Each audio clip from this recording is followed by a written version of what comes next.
I'm currently reading the Fermi paradox on Wikipedia. I don't want to sound, I don't want to sound like know-it-all-y. I don't know why I'm saying, I feel, maybe I'm not being confident currently, I don't know.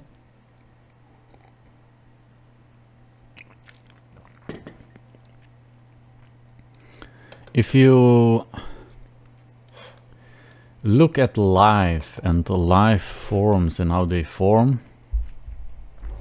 you can tell that nature always optimizes in order for it to stabilize itself and to thrive. But for some reason, if you look at any sort of literature about life and like things like the Fermi paradox, which is, I'm reading the article here on Wikipedia, it's the nature of intelligence life to destroy itself. I think and just parts of the whole about when it comes to how life forms, and then like if you take an ocean and you poison the ocean, the life forms will start to try to adapt and thrive, and different life forms are going to start thriving, and then they create a new ecosystem, probably in some way or another, feeding off of the whatever the poison is to other animals, and then often making way in some way or form. I don't know if it is by accident or by design that happens, but that they it seems to me, well, at least we are smart enough to be capable of thinking semi or fully rationally about our environment. So nature has created us in a way, in a sense. Nature has created us, made us into being, and has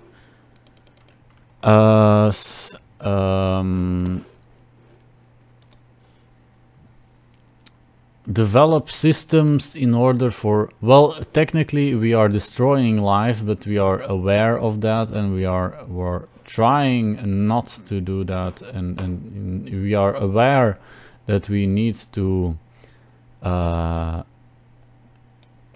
you know, survive for longer than 5 seconds here, and that having other life forms, it's a give and take, because other life forms might destroy and or kill us as well if we don't or lose control. And what history has shown us is that in nature there are patterns that other life forms start to overtake the previous ones. But if you look at it in general, life forms always adapt and try to get into this place or space where they are trying to make the earth more inhabitable, and then you know, the ecosystem creates other parts of the ecosystem, and one feeds off of the next. And so nature, because we are nature, is aware that space is danger, and it has woken up because we are woken up. We are aware of our surroundings, and we know that we are in space and that there is danger out there in space. And we know that we have to find a way to shield ourselves from asteroids and which is why we tell stories about dinosaurs and asteroids and blah da da da, which are things that have already happened, but there might be things out there that we don't know and that we don't understand and that are very different, like going back 500 years ago, starting to talk about dinosaurs and saying that asteroids hit our planet would have been, people wouldn't even know what you were talking about. And so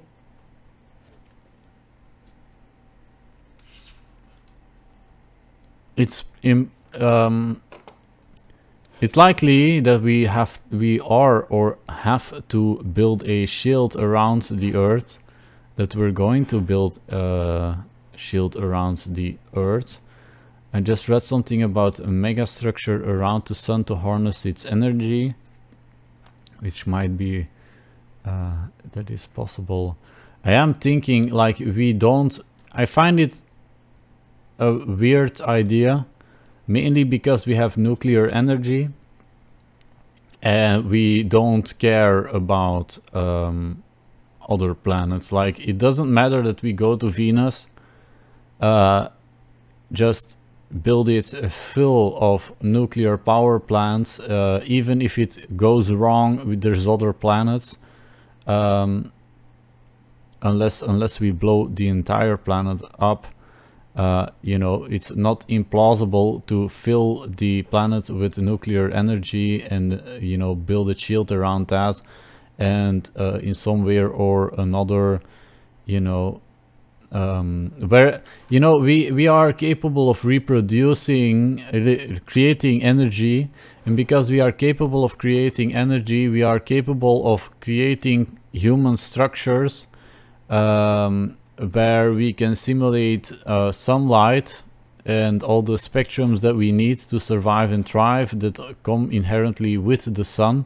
So we don't necessarily need a sun to survive. The only purpose of the sun is well, the sun, does it have a purpose? Is it there because it is like you know, is it like, is the sun to a planet like the soil is to plants, which is you could, well, not necessarily, yes, because life can't form without energy in one way or another, but we don't necessarily, if we can harness energy ourselves, a sun, it becomes redundant, except for the fact that it's a very, very large light torch that is quite impossible to replicate when it comes to parts of space that are invisible and dark. Like, who says that there, you know, there are asteroids in space? Like, are there, like, maybe I should look that up. Planet. Of course, it's the sun attracts planets with gravity, right? Planets with no sun.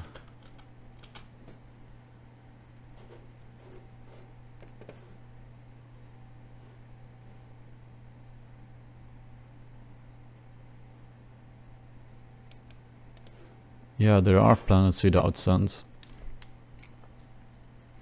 So it's not like entirely, that would be like a really good place to be at if you want to stay hidden from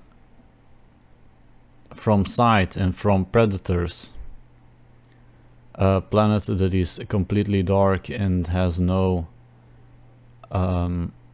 light source shining on it, but where you can build structures and harness energy and not emit any sort of light.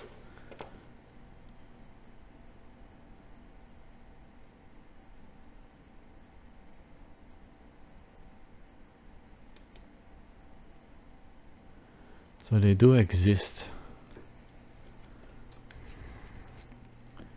apparently.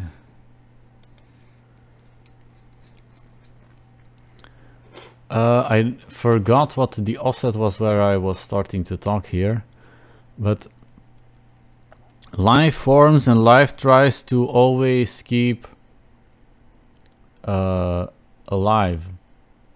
So we are trying, now I don't know at which point I need to like rephrase the things that I have said before. I probably should, so I'm going to say this again. Nobody's watching anyway currently, but at least it comes down to this point of man, now I'm forgetting. There is, when it comes to life tries to evolve, and it doesn't care that you are human or that we are human. It cares about self-survival. And so we are aware of the environment and of the solar system because it has been a threat before. So it's like something that we have woken up to or from. If you look at life, there's likely going to have been asteroid hits before, but none at a stage where intelligent life, I would consider a dinosaur an intelligent life form.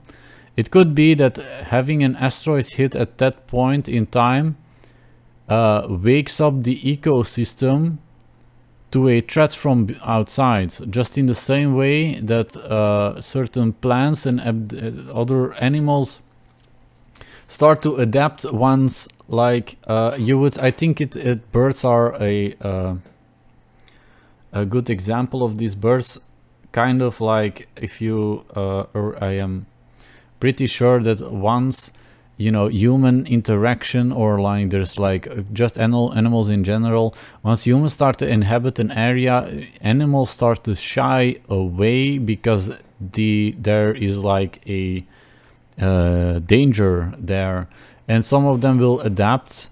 Humans are pretty recent, so there's no adaptation that I can currently come up with that are a good example of adaptations. I think maybe dogs or something like that, where they become pets. Yeah, well, wolves then. And so they evolve because they adapt or try to survive. They're trying to make life survive based on other living things or threats. And then that like the ecosystem that we as intelligent life have evolved, because at some point the meteor hits or the natural catastrophes that have happened that destroyed other life have triggered a sense in life, and thus human life, that there is a danger from beyond for which we are evolving, and that therefore we try to get into space and are exploring things and are trying to map out and understand Earth and the world around us, because we want to survive. And the survival, if you say like what I just said, the ecosystem is adapting to, for example, a volcanic eruption, you'd think it as, oh yeah, that's pretty normal. But then saying something like, oh, life is actually evolving because of asteroid hits and because of extraterrestrial threats or threats from the environment at a larger scale, and trying to make sure that there's like I think we develop intelligence because we are all life is aware of danger, but there's like this weird thing between intelligent life and intelligent life, and then there's like the other, I think, because it might go into a realm of almost paranormal thinking, that it could go into that realm, which I want to steer clear of, but where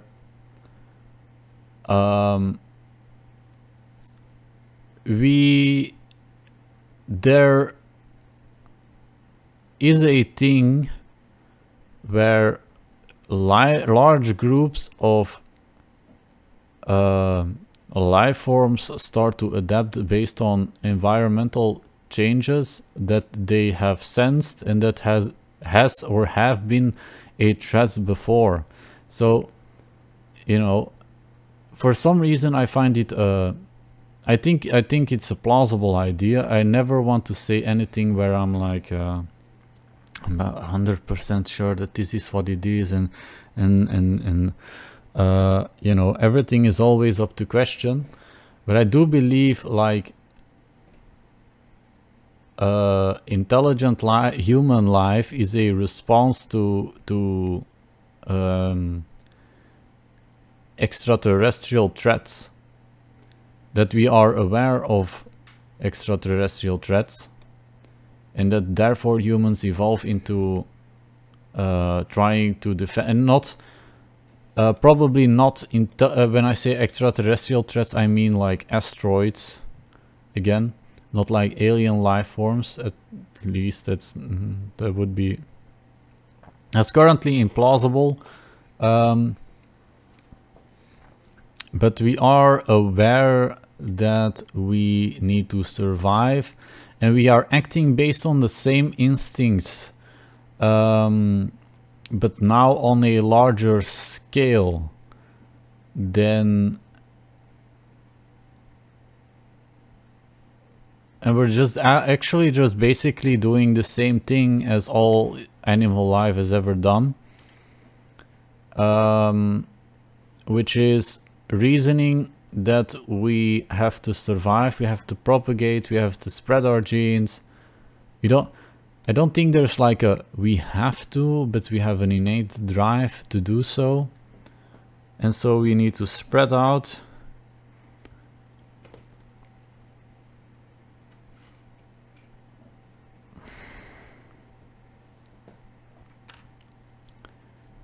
And go beyond. It's such a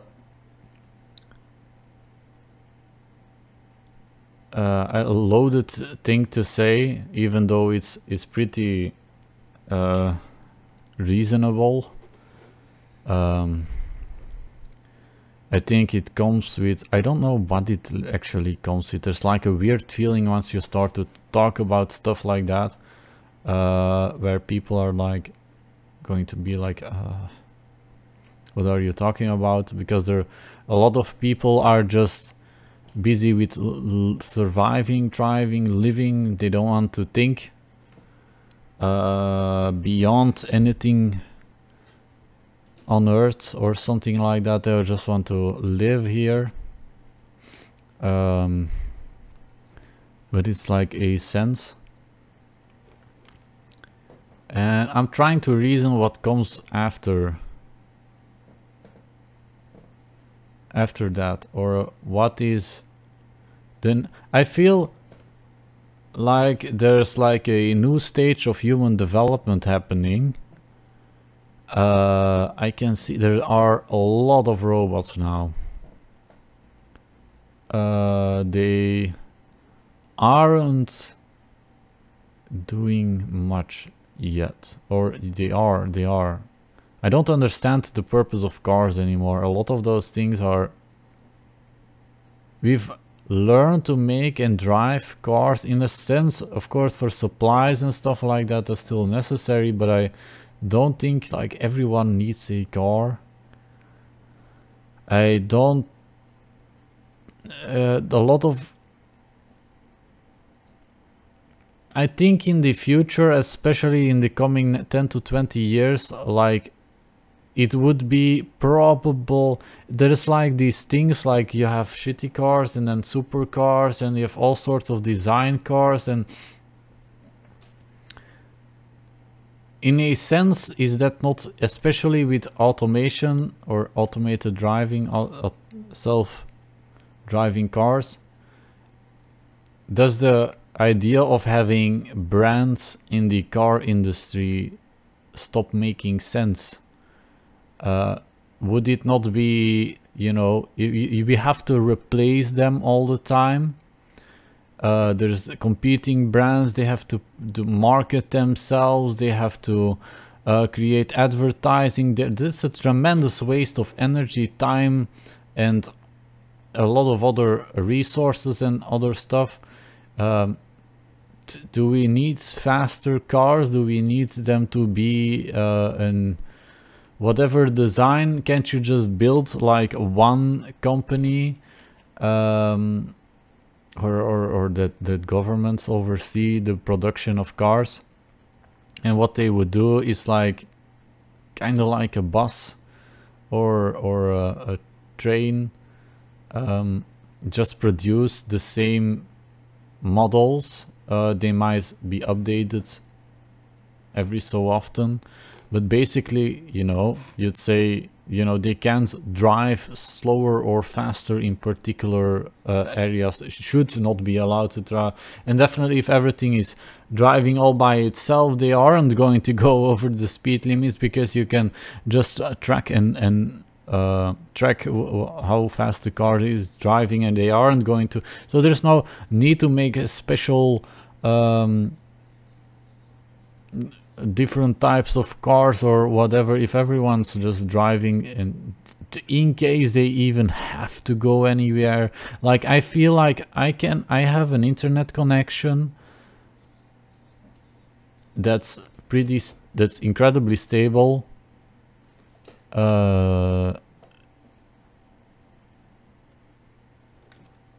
There shouldn't be, you know, having a wireless transfer via your mobile phone also shouldn't be a thing that ever goes out. I think sometimes I think when that does still happen, that's often like, that's maybe a little paranoid, but it's often like I feel like it's an internet company scheme, or that they are barely giving you just about what you have to have or something like that. I don't think like having a device, it's plant what is it called, plant obsolescence. You know, that companies, like, if I buy a headphone, I know exactly when it's going to break. 6 months in. It's always 6 months in. It was always the cable that broke after 6 months, and it started. They replaced it with like something that you can turn in, just to make you feel like it's not going to go, and that you would therefore buy those. But again, then it just breaks the ear after 6 months exactly. It's always 6 months, always 6 months before it breaks. Even though I don't think it has to. It wouldn't take much for them to put in like metal materials or whatever that wouldn't break as easily. Like, I have things that are 1,000 times more breakable than a headphone, but a headphone always breaks after 6 months. They do that on purpose.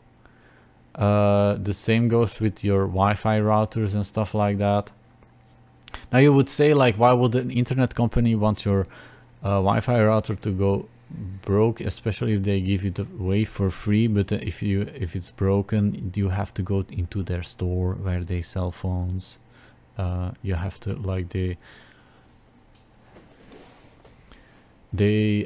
maybe it's something where they're making sure you're not taking them for granted, or I know of ways that you could just completely eliminate and destroy internet companies which rely on a stable, continuous internet connection. and then even, you know, I have a internet connection with a cable that works, Wi-Fi that works, and there's 5G in the air, 6G after that. Like, it shouldn't be impossible to have a continuous stream of internet. Even if it gets interrupted, it wouldn't, you know, is there, if the Wi-Fi is broke, if the internet cable is broke, then probably you're not going to have Wi-Fi either, but then you could go on 5G. So it shouldn't be impossible to have safety valves when it comes to a connection and being continuously wired, which means I don't even need hardware. I can have hardware somewhere else. I can operate machines from my home with a stable connection without having ever to leave my home. I don't need most of those things anymore, except like being connected. The only problem that would bring with it is cyber attacks, you know, making you incapable of doing anything. But I do believe like a lot of stuff isn't really necessary anymore, and they're keeping it like they're keeping you, they're doing small things to keep people stupid about those things, because they need to keep themselves churning, and they need to generate money and wealth and this and that, because once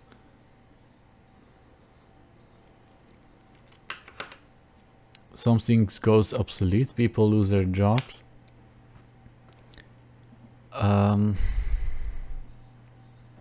And then they need to reinvent themselves, need to find new things to do. And that's where we are at right now. So I think that would be really like, I think in the next couple of years, what you're going to see, the first thing that's going to happen is people are going to have like drones and robots in order to go to a central point that they can maneuver from their home. Like, I don't, like, literally, if I have like a robot standing here, I could like order it, have it go to a coordinate and monitor it while I'm sitting at home, having a 5G connection to its camera and monitoring what it's doing, if anything is going wrong, having it pick up whatever I want it to go and pick up and bring it back here, which might allow me to, you know, have it go out and get components. You know, if it doesn't work immediately, and sometimes you have to go yourself, still, then that is fine. But a lot of it should be capable of just being operated from home.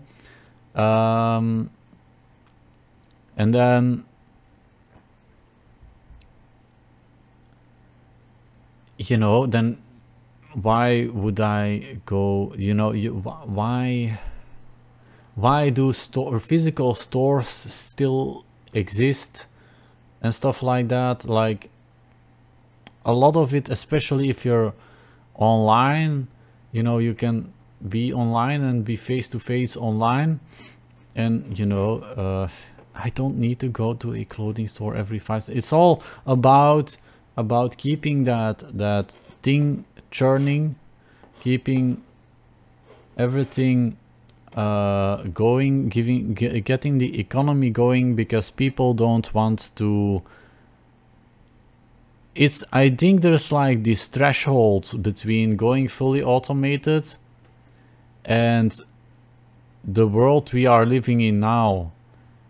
Going fully automated really requires getting half the workforce out of employment in the next 5 to 10 years, or maybe more, like getting everyone out of employment and starting this new era where people are just getting components to build robots, everyone, and then they can start to have those robots interact in the outside world and doing those jobs that they would do themselves.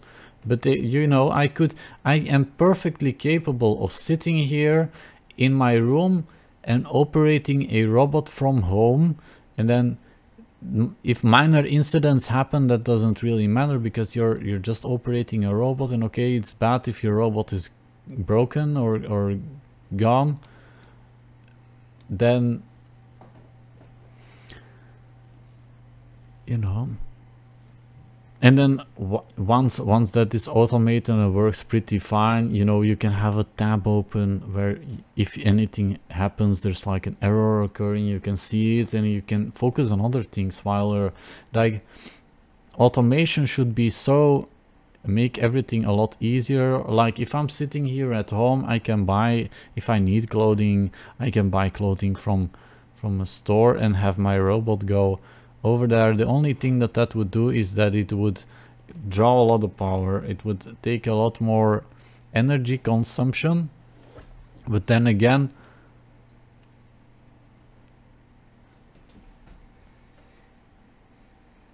if you can build a 10,000 euro robot or a 5,000 euro robot that is functional and can do a lot of stuff for you in a production line,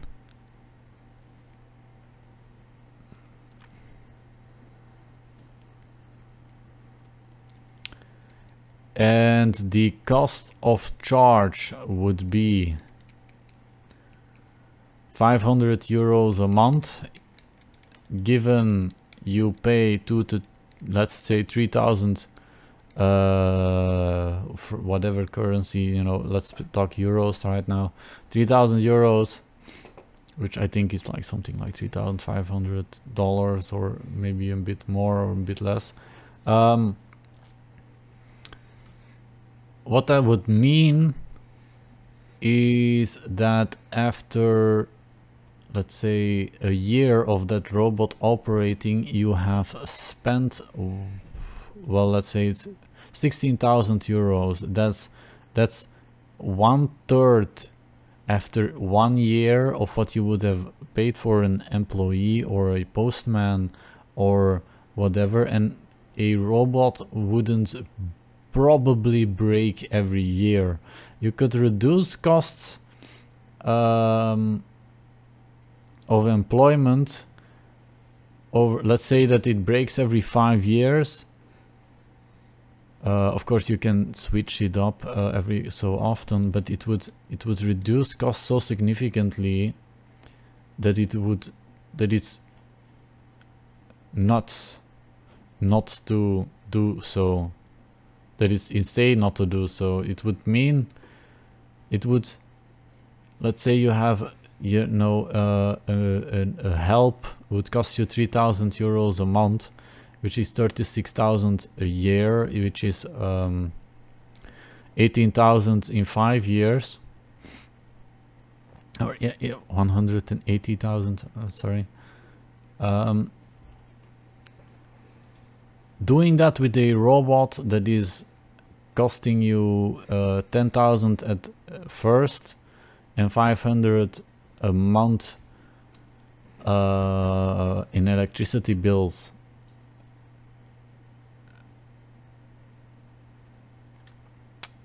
that would mean 6,000 is 30,000, 40,000. That would reduce your cost with 140,000 euros every 5 years. And since things get cheaper and over time, you know, you might have after 5 years a robot for 5,000 euros that is a lot faster, a lot better, already more optimized. And you might have then other stuff going on as well. It could do other jobs for you as well. you know, there's a lot of benefit to having those and doing that. And I think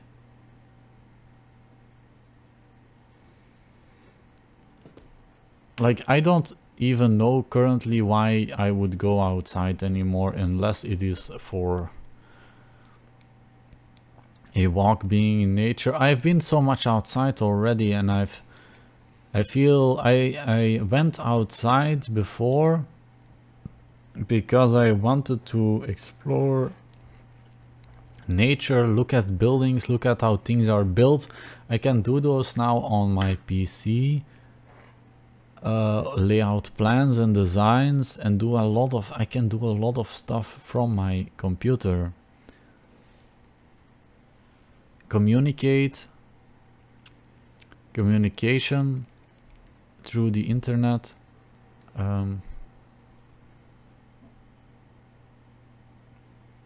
I do feel there's like a turn of events.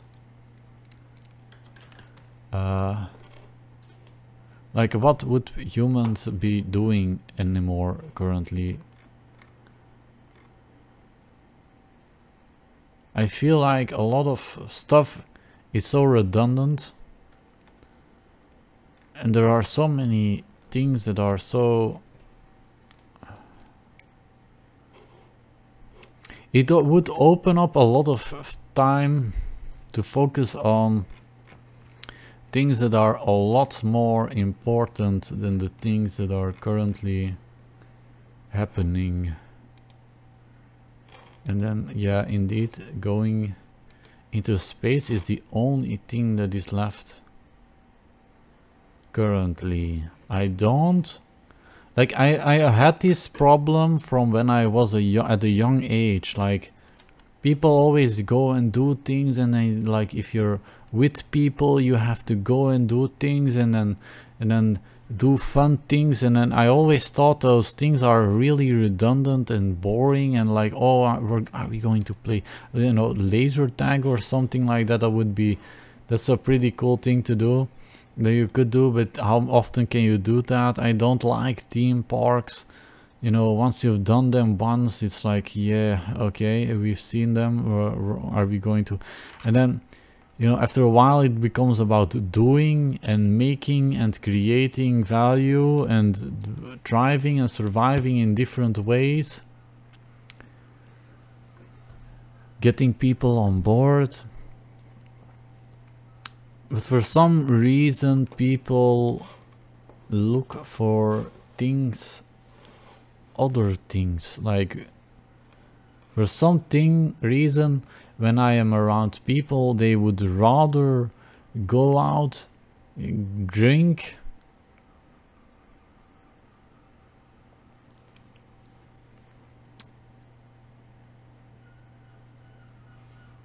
and go to some theme park or whatever, and just do weird, boring stuff. Things that I find really boring. Like, why would you go and do that? I don't see the purpose of it.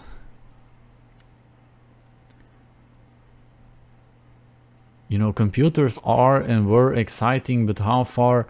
In the end, a computer becomes like words synthesis and making up words and layouts and icons, and you know, there's like simulating things on it. Video, is there like a next frontier with that we can... I feel like there is, but I don't know whether it is in part imaginary because it's possible on a computer, or also possible... I see liquids that are malleable by computers that are at the same time liquid and hard.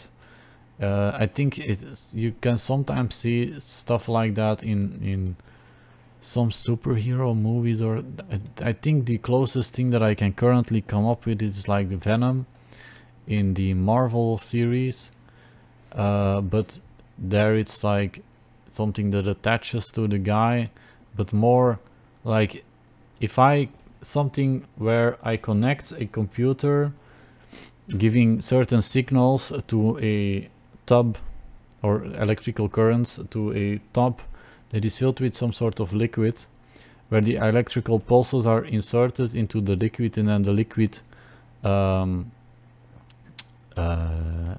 you know, creates patterns based on those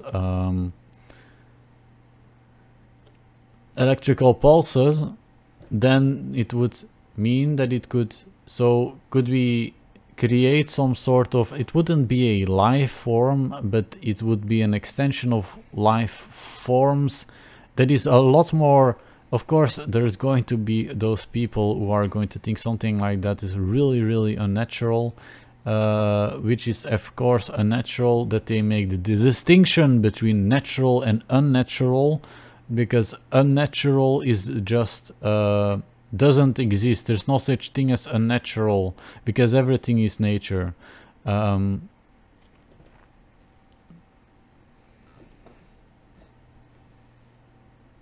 that it would be, that it would form, and then for some, I'm thinking, I feel like it should be possible. It feels like magic, or it's things like, I'm just thinking of ideas that could be possible. But if I had a tub standing here and I could just have an algorithm make it move and kind of, it probably wouldn't.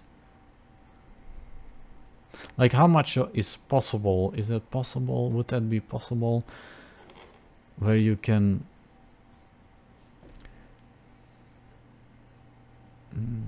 But of course, if it has to fly, it has to be light, like helium. I don't think you can defy the laws of physics in some way. In some way you can, because there is like electromagnetism, or those, I don't remember what a flotation magnet.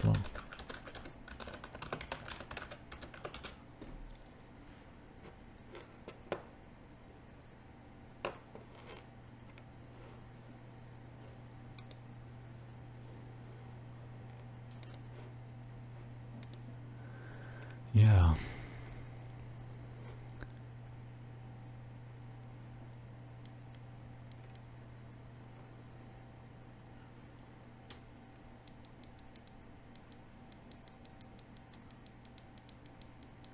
It is possible to make things float, but currently it's mostly with magnets.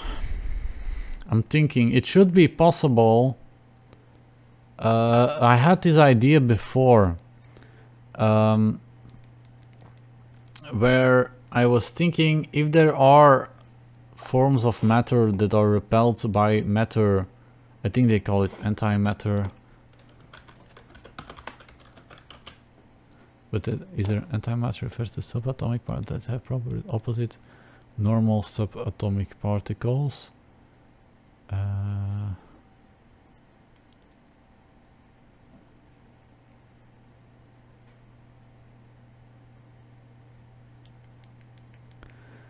You know, if there would be types of matter that are repelled by the matter that we have on Earth, then likely it is very, very far away. Then it isn't here. It's probably shot very far out of space, so could we either replicate it or find it? Or it might be stuck if it's repelling. I don't know. Something like, let's say I have this wood floor here that is like repelled by the wood floor in such a strong way that I could have something floating here because the wood floor is there, without any sort of energy having to happen. That is like a force that is having it float here because it's repelled by the floor. which of course happens with these magnetism thingies, and you have those railways, but then you have to build entire structures in order to sustain it, and having that here in a way that is possible by just the room in and of itself. That's kind of what I'm referring to, and then based on those principles, having electromagnetic waves, and then can you then we'd have to start micromanaging, because there's like a lot of radiation and waves and frequencies going out and about because of Wi-Fi and 5G and all those things, which are now very uncontrolled and not directed. It's just directed in a sense that it's can you allocate it in such a way that, for example, I would create a lot of waves here that then form in, like, for example, a curve, and that I then have a liquid that then is attracted to that wave and follows the line of the wave. And what would that require? How could you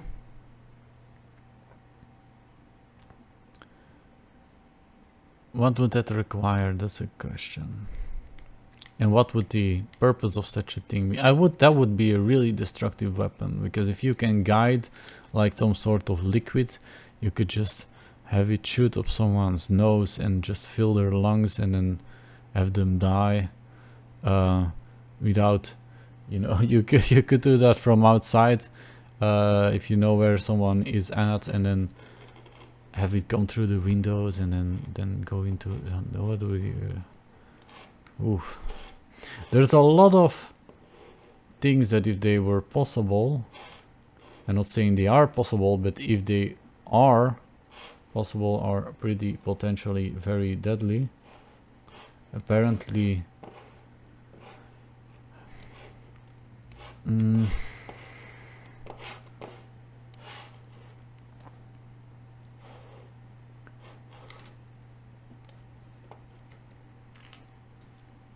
I'm just thinking, you know, we're going brain to brain interface,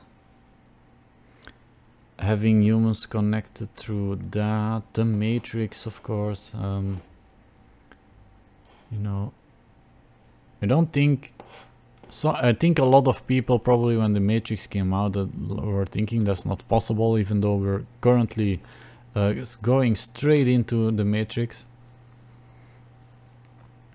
And the matrix is real as an allegory anyway. You know, if you're going to shoot astronauts into Mars, they are not going to have any sort of concept of anything that happened on Earth unless you teach them. They aren't going to, you know, you don't know what you don't know. There's no, you can't know what you don't know.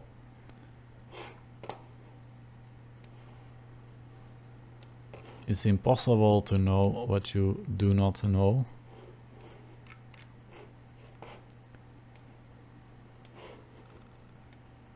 I'm wondering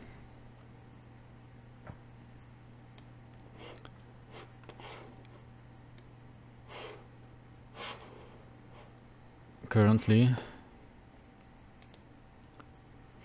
what there is not to know. I think I am definitely getting closer to it. My ideas get more profound every day, I guess. And one thing builds on the next, and everything always speeds up, and then more ideas form, and then other things combine, and I get more creative ideas, and then things that I wouldn't be able to do or know how to do or why to do it are now becoming I'm becoming capable of, in some sense or another. I wanted to start selling. I'm getting closer to that as well.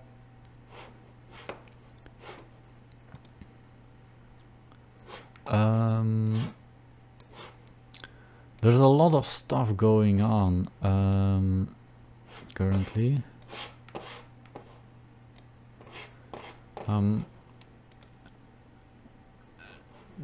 Somewhere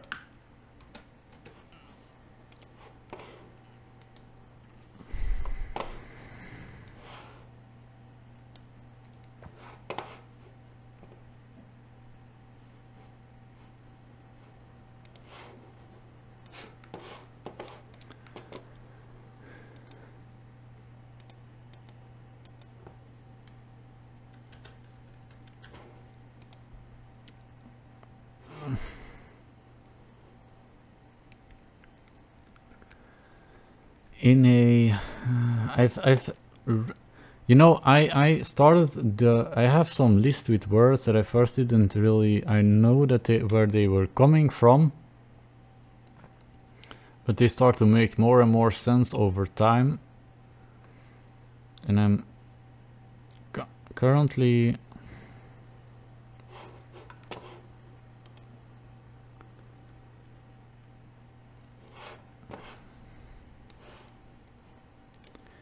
the problem is I just don't want to make statements about things that I don't know whether they are, and in a sense it doesn't really matter. If I do a movie, that wouldn't really matter, but like in a sense it sometimes does matter.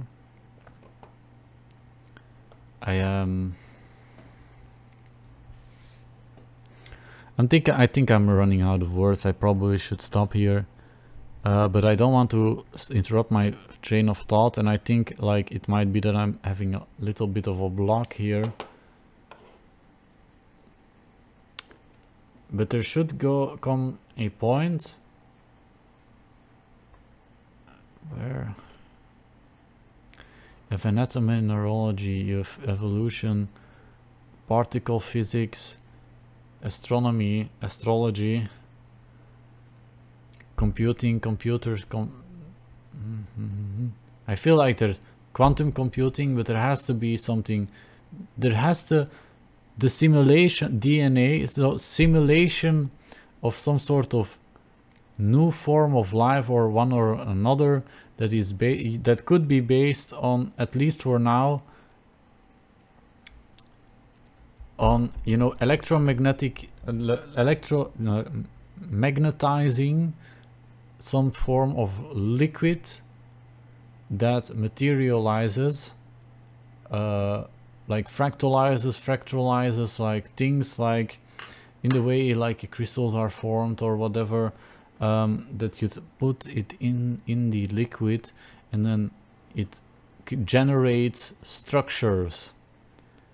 That would be, I think, like, is styrofoam made that way, but in a way that is a lot more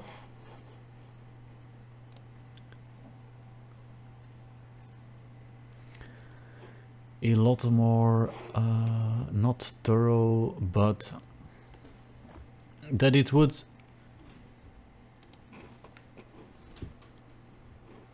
the application isn't there. I'm still struggling to get my words out.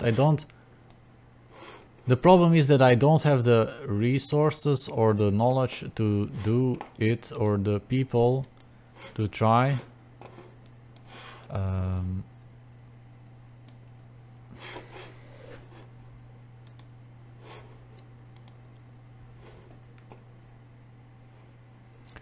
But I would like to. I think it's possible. There's probably because if you think of life as materialization, like fractal bulbs, fractal materializations, like I am a fractal, like I am a bunch of, like a lava lamp, which is on the board after me.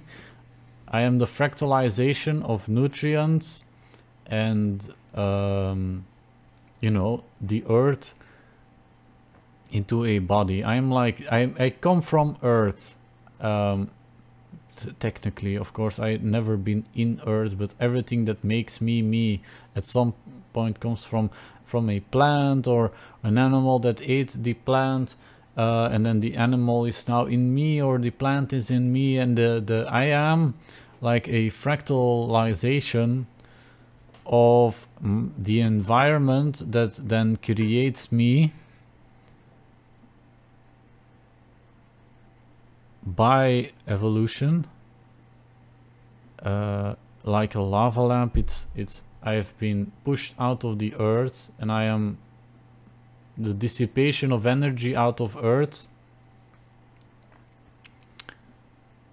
in part, and then structures have formed me and materialized me. And of course I'm talking currently about me, but like other people as well, and everything else that exists.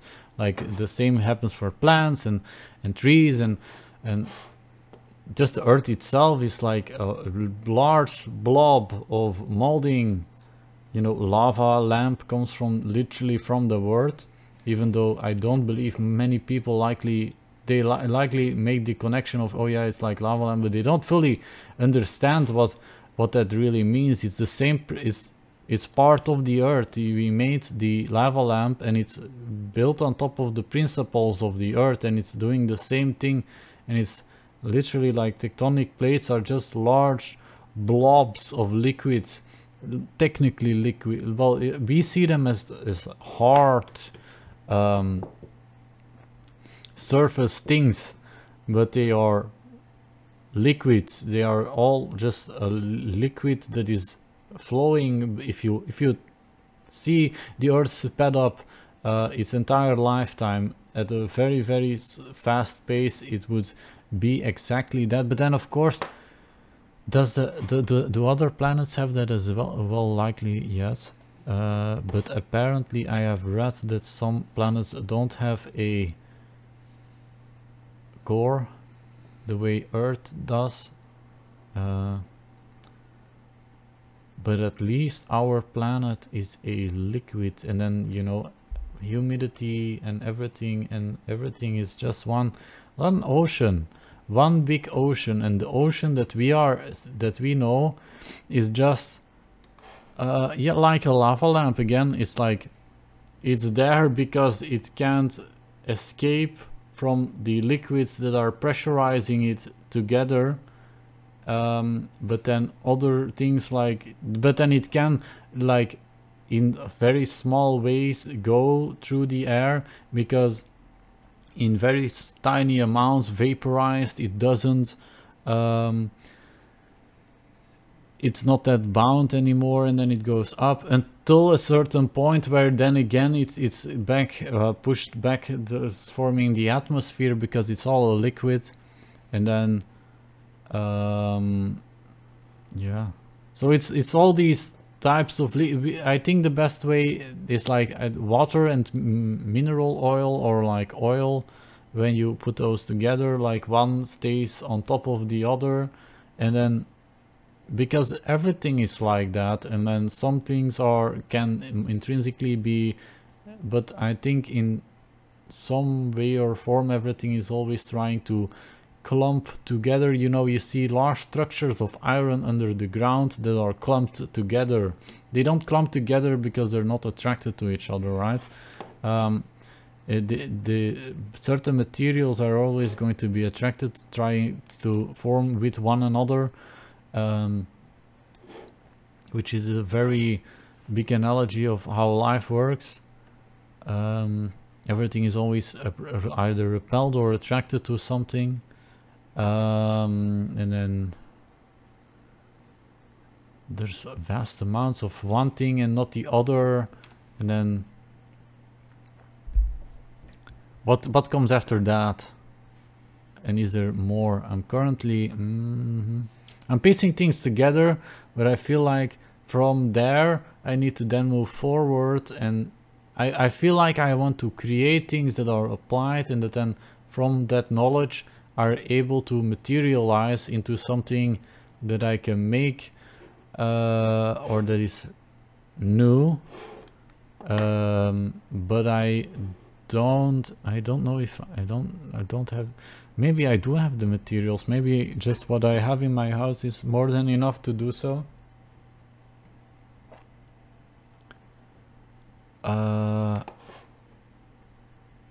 But then for what purposes would that be useful? And what would be useful? And does it have to be just knowledge? Could I just, maybe I could just spread ideas and knowledge and see what works and doesn't work, and maybe if someone else does. But then again, I need to survive and thrive again, as all life does. I feel I'm at the threshold of something, like things become easier and easier over time.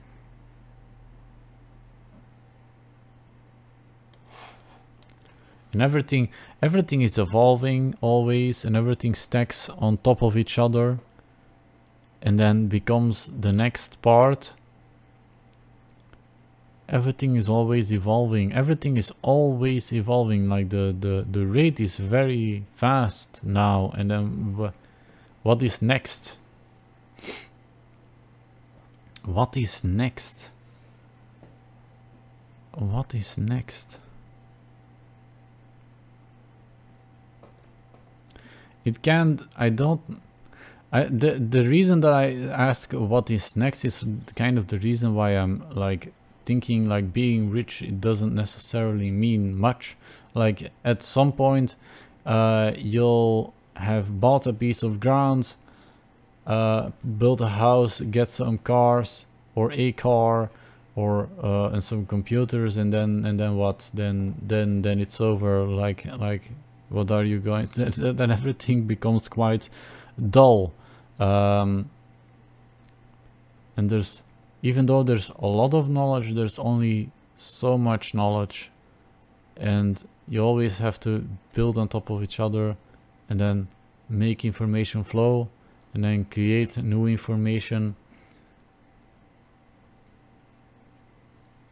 Creative cognitive synthesis, creative cognitive synthesizers based on information, and then cognitive reflection and the greater whole.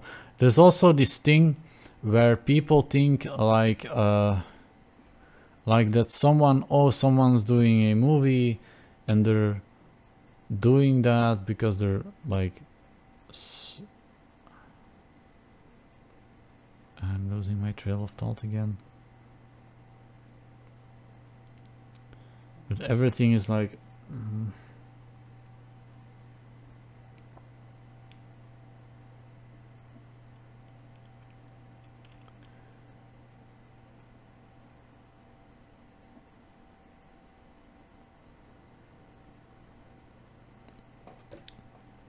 I might have to quit now because I'm losing my trails of thought.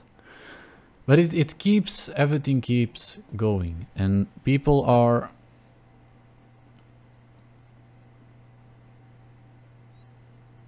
what people are. I'm currently going to quit because I'm losing my thoughts.